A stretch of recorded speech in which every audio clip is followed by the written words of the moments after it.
안녕하세요. 동탄 박사입니다. 요즘 유동자금의 흐름이 주식으로 쏠리고 있죠. 그래서 주변에서 너도 나도 주식하려는 분들이 정말 많으십니다.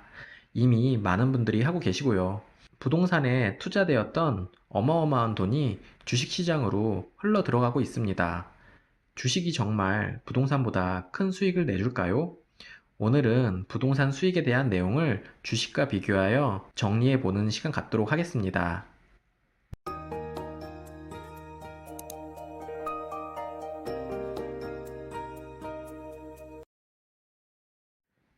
과거에 IMF와 금융위기 등 빅 이벤트가 있었으니 이런 비정상적인 경우를 제외하고 과거 직전 10년의 지표를 우선 살펴보겠습니다.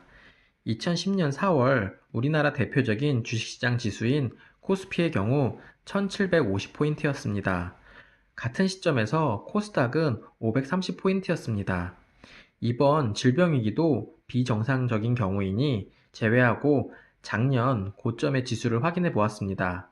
코스피는 2270포인트였고 코스닥은 2019년 최고점이 770포인트였습니다. 10년간 코스피는 약 30% 정도 상승하였고 코스닥은 약 45% 상승하였습니다. 그러면 대표적인 개별 종목을 볼까요? 우리나라 시총 1위인 삼성전자를 살펴보면 중간에 물론 액면 분할 등 그런 이벤트들이 있었지만 현 시점으로 봤을 때 10년 전에는 17,000원대였고요. 이번 질병위기 전 최고가는 62,000원이었습니다. 다른 업종 시총 상위주도 한번 보겠습니다.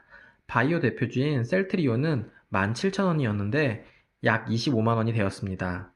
K바이오가 그동안 정말 엄청 올랐습니다. 또 다른 업종 대표주인 네이버를 살펴보면 58,000원대에서 19만원으로 상승하였습니다. 또 다른 업종 대표주인 LG화학은 25만원에서 40만원으로 상승하였습니다.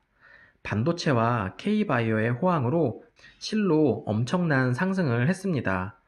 살펴본 시총 상위주는 10년간 적게는 60%에서 많게는 15배까지 올랐습니다. 그럼 10년 전 부동산과 비교를 해보겠습니다. 대표적으로 대치동 음마 아파트를 보면 10년 전에 35평 기준 10억 6천만 원이었고 작년 말 23.5억까지 기록했습니다. 이번에는 잠실에 위치한 잠실 S를 보겠습니다. 10년 전에 9억 7백만 원이었는데 21.7억까지 거래가 되었습니다. 음마 아파트나 잠실 S 모두 2배 조금 넘게 올랐습니다. 그런데 여기서 부동산의 경우 부동산 자체 가격 상승만 보시면 안 됩니다. 같은 기간 전세 시세를 보시면 음마 아파트는 3억 4천에서 6억 3천으로 올랐고 잠실 S는 4억 3천에서 9억 1천만 원으로 올랐습니다.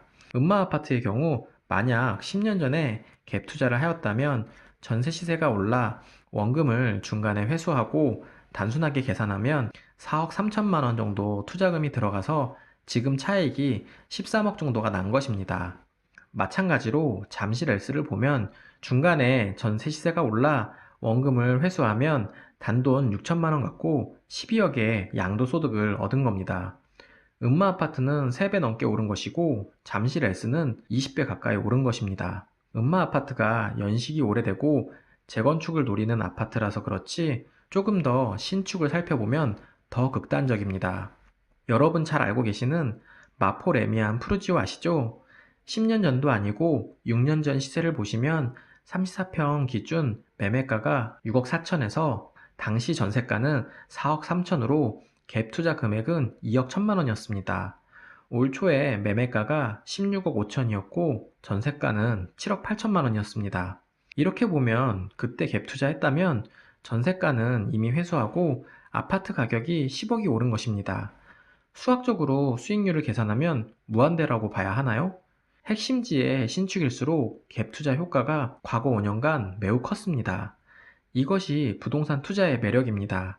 초반에 말씀드렸던 셀트리온은 15배 폭등하며 엄청난 수익을 얻었지만 그보다 아파트 수익률이 더 좋은 것을 알 수 있습니다.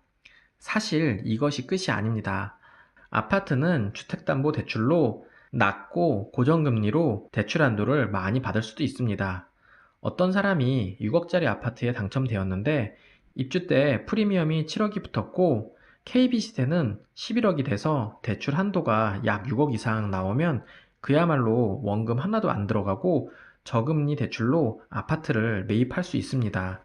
지금 이 아파트 시세가 16억 이상입니다. 투자 수익률로 치면 엄청나죠? 대출 풀로 받아서 1년 3% 이자 계산해도 1,800만 원인데 지금 월세가 3억에 180만 원입니다. 이자 내고도 남는 돈입니다. 극단적으로 공실이라고 가정해도 입주 후 2년간 낸 이자는 고작 3,600만 원이고 양도 차익은 무려 10억입니다. 수익률로 치면 30배가 넘습니다. 꾸며낸 이야기가 아니라 이 아파트는 광교에 위치한 중흥 S클래스입니다. 서울을 포함한 수도권에 이런 아파트들이 꽤 있습니다. 꼭 당첨이 안 되었더라도 프리미엄 주고 아파트를 매입해도 수익률이 10배 이상 난 단지들이 꽤 많습니다.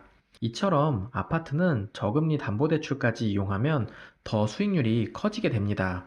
또한 떨어지더라도 주식처럼 상패가 되어 휴지가 되지는 않죠. 거주할 수 있는 곳이 있다는 심리적 안정감 또한 무시를 못합니다.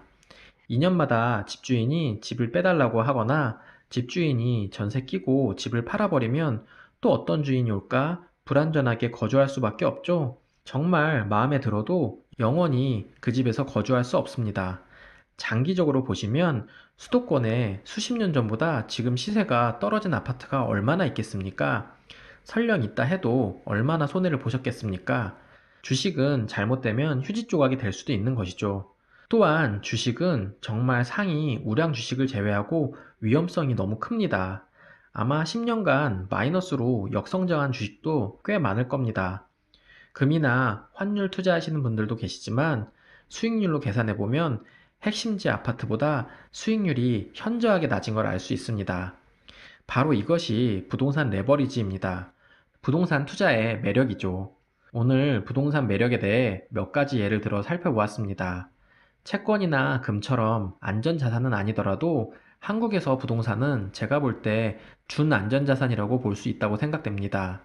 집값이 좀 떨어지면 무조건 손해일까요? 그냥 임대료 내고 사는 게 답일까요? 우리 가족 보금자리 역할을 하고 있는 부동산은 경제적으로 측정하기 어려운 부분도 분명히 있습니다. 부동산 중 특히 아파트의 경우 한국 사회에 최적화된 주거 상품이며 그 어떤 투자 상품보다도 적당히 안전하면서 수익성이 좋은 상품이라고 생각됩니다. 끝까지 시청해 주셔서 감사드립니다. 좋아요, 구독, 그리고 주변 분들에게 추천 공유 부탁드립니다. 영상 제작하는데 정말 큰 힘이 됩니다. 이상 동탄 박사였습니다.